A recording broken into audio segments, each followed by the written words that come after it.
Hello everyone, welcome to our YouTube channel The Legal Playbook. Today we are going to start the new topic, philosophical foundation of the rights and duties in the natural law theory. What is the relationship between the right and duties? What are the jurisprudence and the kinds क्या है वो देखेंगे. सबसे पहले तो हम philosophical foundation of the rights and duties वो देखेंगे in the natural law theory में. सबसे पहले नेचुरल लॉ थ्योरी क्या है वो शॉर्ट में देखेंगे. Natural law theory posits that law is derived from the higher moral order. Okay, natural law theory में क्या बोला है? Posits that law is derived from a higher moral order, something universal, eternal and discoverable through the human reasons. मतलब natural law theory में क्या है? Derived from the higher, जो morals है हमारे ऑर्डर से, उससे डिराइव्ड हो गए हैं वो जो प्रिंसिपल्स हैं. Sometimes some things that are universal, eternal and discoverable through the human reasons में. The foundation of the rights and duties in this theory is deeply rooted into the moral philosophy and human nature में. उसके बाद जो है moral philosophy and human nature, this foundation right जो है, rights and duties, this theory deeply rooted into the moral principle and human natures. Natural law theory में focus किस पे किया है? ऑर्डर्स एंड मोरल्स जो रहते हैं उसमें ज़्यादा फोकस किया गया है. उसके बाद की फिलोसॉफिकल फाउंडेशन जो है उसमें यूनिवर्सल रीज़न जो है human beings by the nature. Universal reason क्या है कि फिलोसॉफिकल फाउंडेशन में universal reason human beings by the nature are rational from this rationality we derived certain natural rights like the right to life, right to liberty. These are the natural rights. Okay, moral obligations में कौन से right आएंगे? उसमें moral obligation which means the duty, something which how to do or something which how applied on us obliged होता है वो. Duties are not merely legal commands but moral responsibilities flows from the reasons and concerns. Duties not merely command नहीं रहते हैं, लेकिन वो क्या होता है? commands नहीं, orders नहीं रहते हैं वो, लेकिन वो moral responsibilities रहती है. जैसे कि हमारे जो घर में जो बड़े होते हैं वो उनकी ड्यूटी होती है कि हमें अच्छा संस्कार दे, उनकी ड्यूटी होती है. ओके, तो कर्तव्य होता है उनका. वैसे ही डिवाइन और हायर लॉ जो रहते हैं, डिवाइन जो लॉज रहते हैं, लाइक दी डिवाइन लॉ जो एग्जाम्पल एक्विनास ने बोले थे, वो believe the natural law is a reflection of the gods will. जो नेचुरल लॉज है वो reflection of the gods will के रिफ्लेक्शन है, ऐसे उन्होंने कहा था. एंड वो जो है वो इटर्नल लॉ है, ऐसे बोला था. उसके बाद humanity and dignity. Humanity and dignity में क्या आएगा? Natural law upholds the idea that the all humans have the inherent dignity and rights. All humans have the inherent natural humanity. Human dignity में क्या आएगा? नेचुरल लॉ अपहोल्ड्स क्या करते हैं? Idea of the all human inherent जो रहते हैं dignity and rights which must be respected by the positive law. जो मैन मेड लॉ रहते हैं ह्यूमन डिग्निटी में वो आएंगे. अब हमने क्या देखा? फिलोसॉफिकल की फिलोसॉफिकल फाउंडेशंस देखे. उसमें सबसे पहले हम यूनिवर्सल रीज़न देख लिया.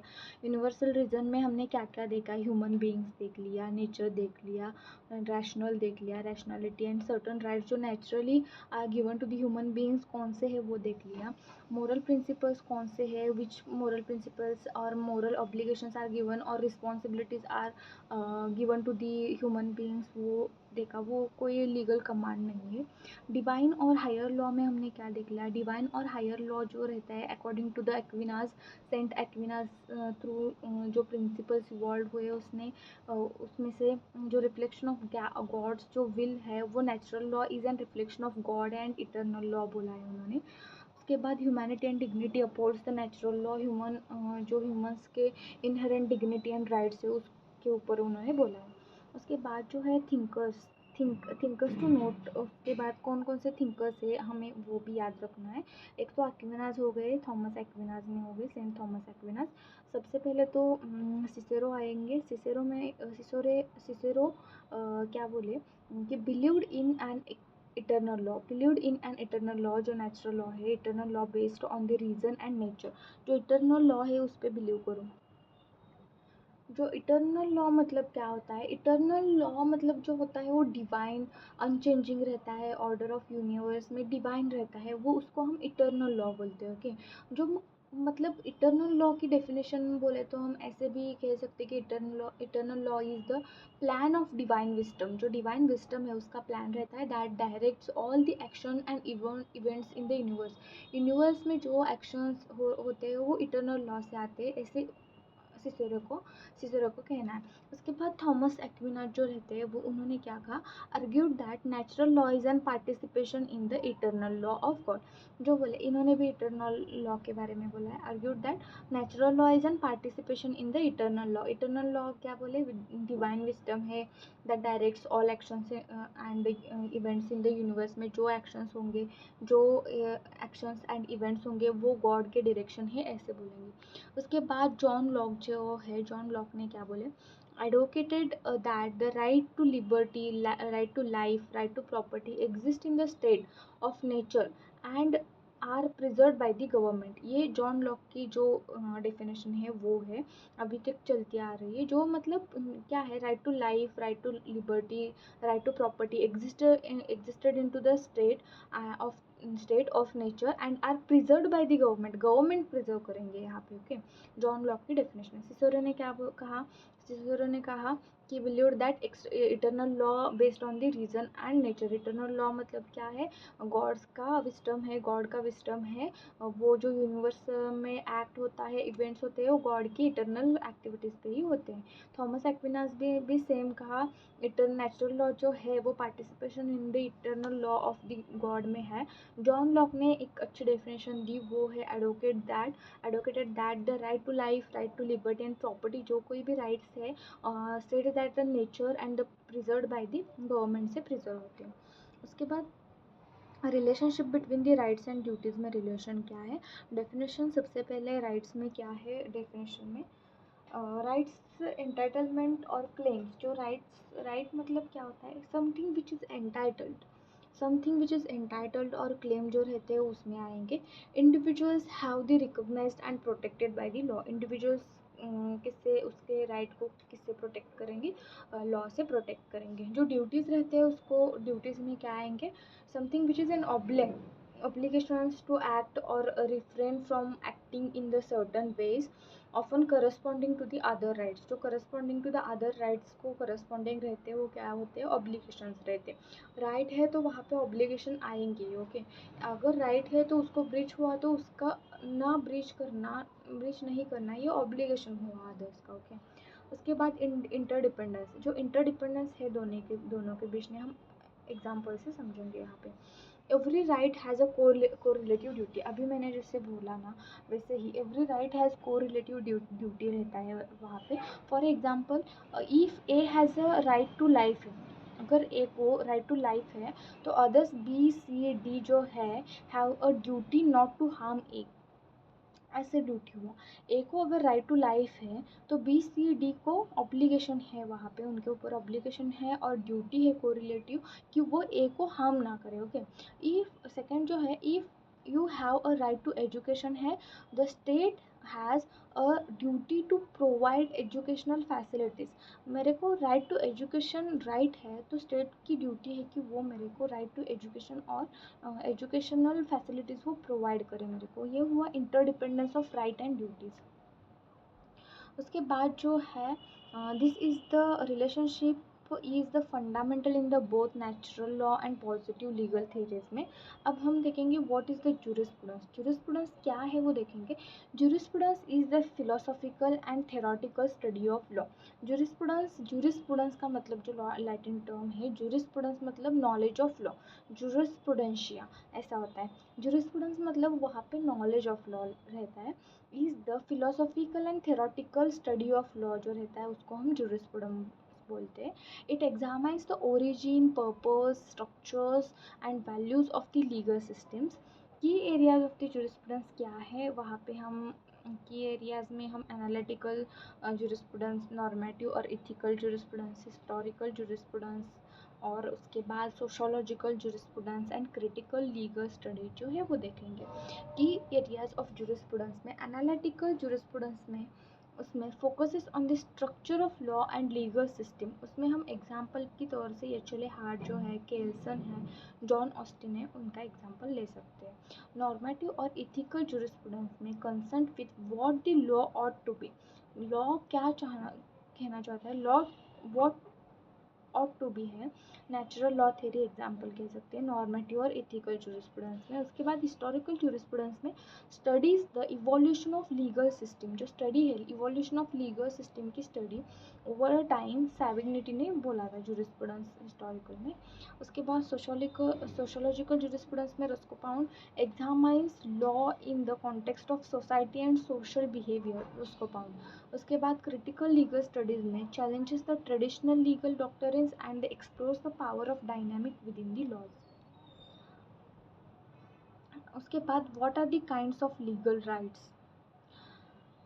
Legal rights can be classified in the several ways where widely accepted typology primarily developed W.N. Hohfeld ने वो राइट्स के वो टाइप्स बनाए।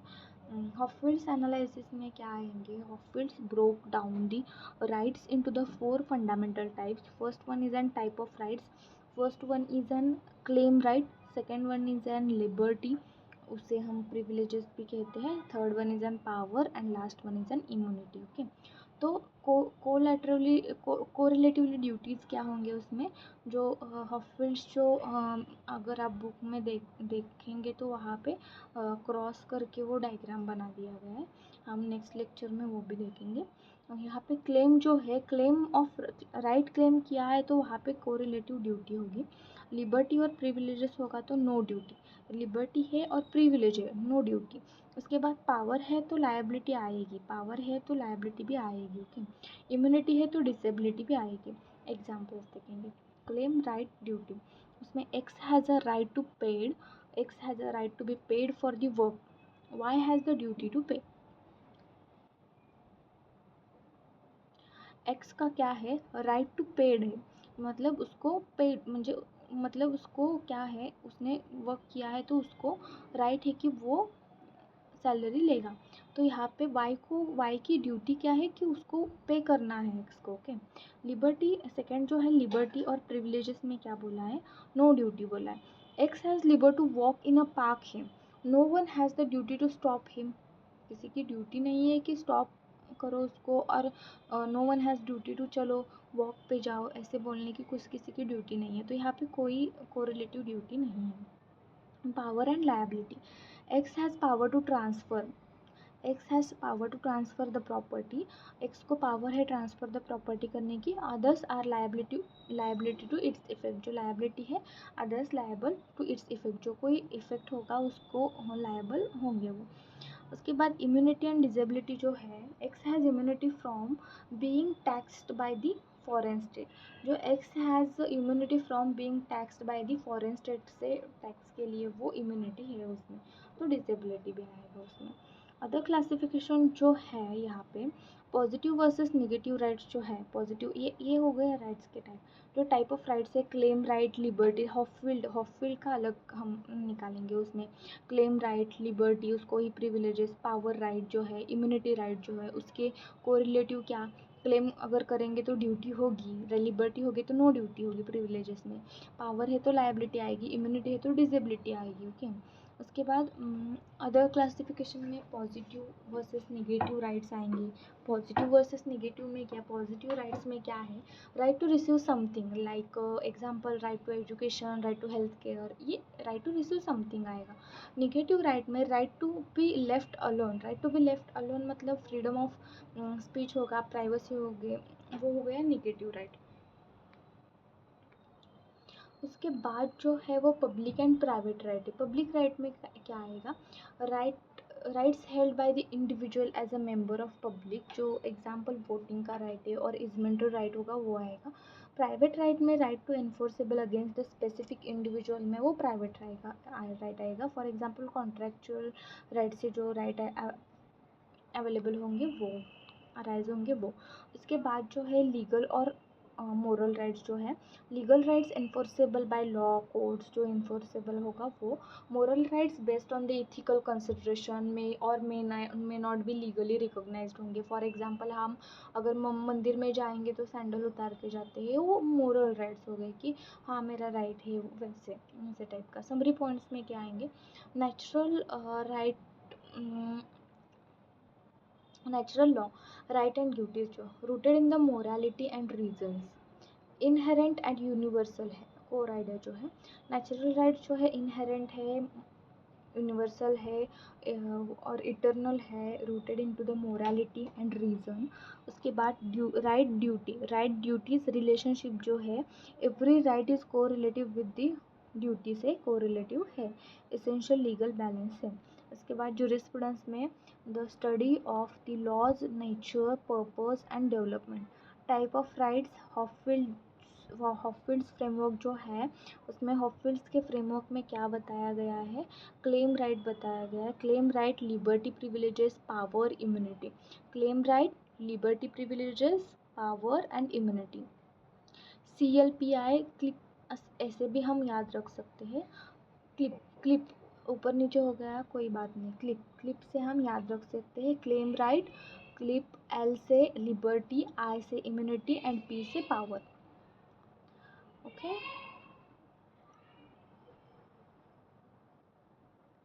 उसके बाद हम नेचुरल लॉ थ्योरी के केस लॉज देखेंगे। उसमें सबसे पहले Keshavananda Bharati versus state of Kerala 1973 का केस लिखेंगे हम। Citation AIR 1973, supreme court 1461। Significance, the supreme court emphasized that the basic structure of doctrine, which includes the natural law elements like the justice, liberty and rule of law, it protected the fundamental rights against the constitutional amendments. Natural law links with the upholding, natural law link upholding the right as a inherent not merely statutory। जो right है वो inherent है, वो statutory नहीं है, वो जो right है वो basic structure doctrine reflects the higher moral principles beyond the constitution। उसके बाद जो है Maneka Gandhi versus state of union of India 1978। उसके सिग्निफिकेंस क्या है, interpreted the article 21 right to life and personal liberty in the broad spectrum में humanistic way. Natural law links with the emphasized fairness, reasonableness and justice rooted into the natural law values. ये हुआ हमारा पूरा जो topic of natural law theory, कैसे right से right and duty जो है उससे कनेक्टेड है वो। Thank you.